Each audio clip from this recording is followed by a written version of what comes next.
Assalamualaikum warahmatullahi wabarakatuh. Yang terhormat Pak Rama selaku dosen pengampu mata kuliah Hidroponik dan Greenhouse. Pada kesempatan kali ini, kami dari kelompok 2 akan mempresentasikan hasil diskusi kami terkait perancangan usaha dari produk hidroponik. Sebelum masuk ke pembahasan, kami akan memperkenalkan diri terlebih dahulu. Yang pertama, saya sendiri Muhammad Hilmi Hidayatullah dengan NIM A1D022021 dan teman saya Farah Fajrina dengan NIM A1D022106.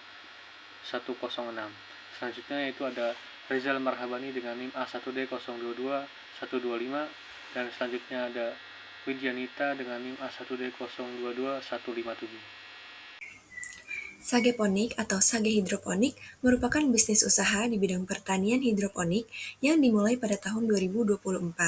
Sageponik menawarkan produk tanaman sage organik bebas pestisida yang dapat dimanfaatkan sebagai obat herbal atau penyedap masakan. Nah, struktur organisasi di sage Ponik ini ada saya sendiri, Widyanita Karamena Rahim sebagai Chief Executive Officer, dan ada Rizal Marhabani sebagai Chief Operating Officer, lalu ada Farah Fajrina sebagai Chief Marketing Officer, dan Muhammad Hilmi sebagai Chief Sourcing Officer. Oke, bisnis model kanvas Sageponik sendiri yaitu pada key partners, kami bekerja sama dengan pasar, toko swalayan, restoran, hotel, dan toko obat herbal. Lalu pada key activities, kami memproduksi tanaman obat dan penyedap masakan, serta penjualan tanaman organik. Lalu pada key resources, yang pertama ada ketersediaan stok benih, yang kedua ada alat hidroponik yang memadai, serta sumber daya air dan listrik. Nah, pada value proposition, produk kami menyediakan tanaman obat bebas pestisida serta bahan penyedap masakan yang bebas pestisida. Lalu untuk customer relationship, Sageponik menjalin hubungan yang baik dengan customer melalui metode promo dan diskon, lalu mengadakan customer service atau layanan pengaduan. Untuk channelnya, kami melakukan iklan pada sosial media dan program pembudidayaan. Pada customer segment, produk yang kami jual untuk ibu rumah tangga, restoran, dan lansia yang membutuhkan obat-obat herbal. Lalu pada cost structure, yang pertama ada biaya transport distribusi, yang kedua ada penyediaan alat tanam hidroponik dan barang pelengkap, yang ketiga biaya pemeliharaan dan perbaikan instalasi, lalu yang keempat upah pekerja. Lalu pada revenue streams Sageponik ini adalah penjualan produk hidroponik.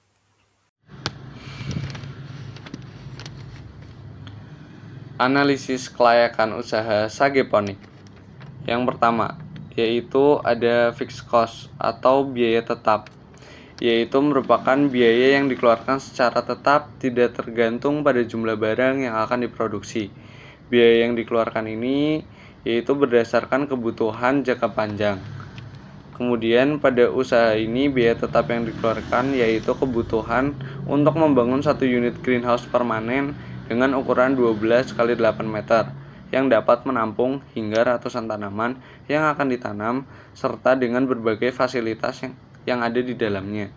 Selain greenhouse, kita juga menganggarkan hidroponik untuk keberlangsungan dari produksi tanaman. Selanjutnya yaitu ada variable cost. Variable cost atau biaya variabel merupakan biaya yang dikeluarkan di mana biaya ini selalu berubah-ubah sesuai dengan kondisi jumlah barang yang diproduksi. Semakin banyak produksi barang yang dikeluarkan, maka variable cost yang dikeluarkan juga semakin tinggi. Pada awal usaha Sageponik ini, kita menargetkan penanaman hingga 500 tanaman sage dengan tingkat mortalitas rendah serta peluang tumbuh yang tinggi hingga siap panen.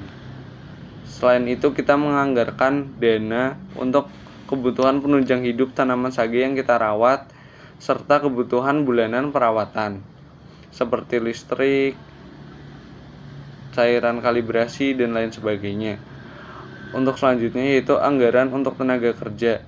Anggaran tenaga kerja ini dibutuhkan pada awal pembuatan greenhouse dan hidroponik yang selanjutnya pada masa penyemaian, perawatan, hingga siap panen akan dilakukan dengan sumber daya manusia sendiri. Selanjutnya kami akan membahas mengenai penerimaan dan pendapatan dari bisnis Sageponik ini. Sebelumnya telah dijelaskan mengenai biaya total dan juga biaya variabel apa saja yang dibutuhkan untuk membentuk bisnis ini. Dan didapatkan hasil bahwa total biaya tetap yang dibutuhkan sebesar Rp18.462.100 dan biaya variabel yang dibutuhkan sebesar Rp21.145.000. Sehingga total biaya yang dibutuhkan untuk membentuk bisnis sageponik ini sebesar Rp39.607.100. Dalam usaha ini, kami akan memproduksi sage fresh sebanyak 800 ikat per 50 gram dalam satu kali panen yang dilakukan setiap 2 bulan sekali. Dan dalam satu periode bisnis ini akan dilakukan selama 6 bulan. Sehingga dapat dikatakan bahwa jumlah keseluruhan sake fresh yang dapat diproduksi oleh kami sebanyak 2.400 ikat per 50 gram. Oleh sebab itu, kami memutuskan bahwa harga dari produk ini sebesar 18.000 per satu ikat dalam 50 gram. Selain itu, terdapat penerimaan dan pendapatan dari bisnis sageponik ini.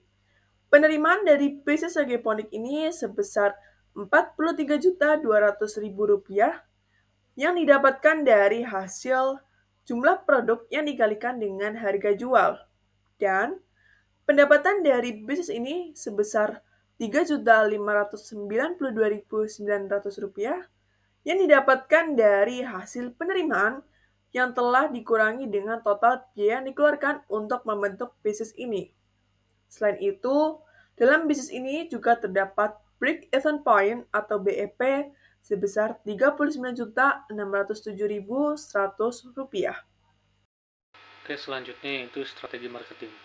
Strategi marketing yang kelompok kami rancang, yang pertama yaitu ada segmentasi pasar. Segmentasi pasar sendiri yaitu kita mengelompokkan konsumen kita berdasarkan karakteristik tertentu, seperti dari sektor kesehatan, makanan, maupun industri lainnya.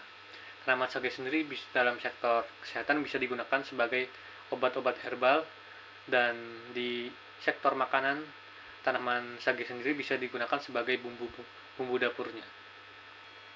Oke, yang kedua ada branding. Branding sendiri yaitu kita membangun identitas perusahaan kita, dan cara untuk membangunnya itu kita bisa menggunakan nama-nama yang mudah diingat seperti sageponik, itu kan sangat singkat, dan kita menggunakan kemasan-kemasan yang menarik sehingga mudah diingat oleh konsumen. Selanjutnya yang ketiga ada pemasaran.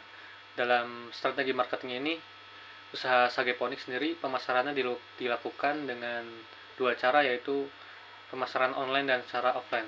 Untuk pemasaran online sendiri, kita menggunakan e-commerce maupun digital sosial media. Untuk e-commerce sendiri seperti Shopee, dan untuk sosial media kita bisa menggunakan Instagram maupun sosial media lainnya. Untuk pemesanan online kita melakukan pre-order terlebih dahulu, ditentukan dalam jangka waktu 3 hari. Untuk penjualan offline sendiri, kita bisa melakukannya seperti di event-event tertentu ataupun kegiatan-kegiatan bazar, sehingga kita bisa membuka lapak di tempat tersebut. Selanjutnya yang keempat yaitu promosi produk. Promosi produk yang kita lakukan yaitu kita bisa melakukan dengan cara membuat brosur, membuat pamflet, maupun membuat iklan yang menarik. Dan selain itu kita juga membuat seperti penawaran-penawaran yang menarik, seperti adanya gratis pengiriman ataupun diskon di momen-momen tertentu. Selanjutnya yang kelima yaitu Customer Relationship Management. Untuk CRM ini sendiri, kita akan membangun komunikasi dengan konsumen tetap ya.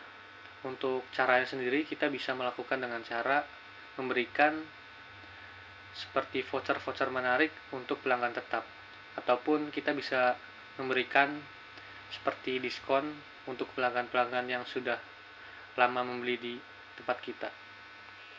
Selanjutnya yang terakhir yaitu ada monitoring dan evaluasi. Untuk monitoring sendiri yaitu kita melakukan analisis kinerja dari strategi yang telah dilaksanakan, dari poin-poin seperti penjualan apakah sudah naik atau belum. Jika dengan strategi yang sudah dilakukan kurang meningkat, mungkin nanti ada evaluasi tertentu. Mungkin cukup sekian yang bisa kelompok kami sampaikan, kurang lebihnya mohon maaf. Wassalamualaikum warahmatullahi wabarakatuh.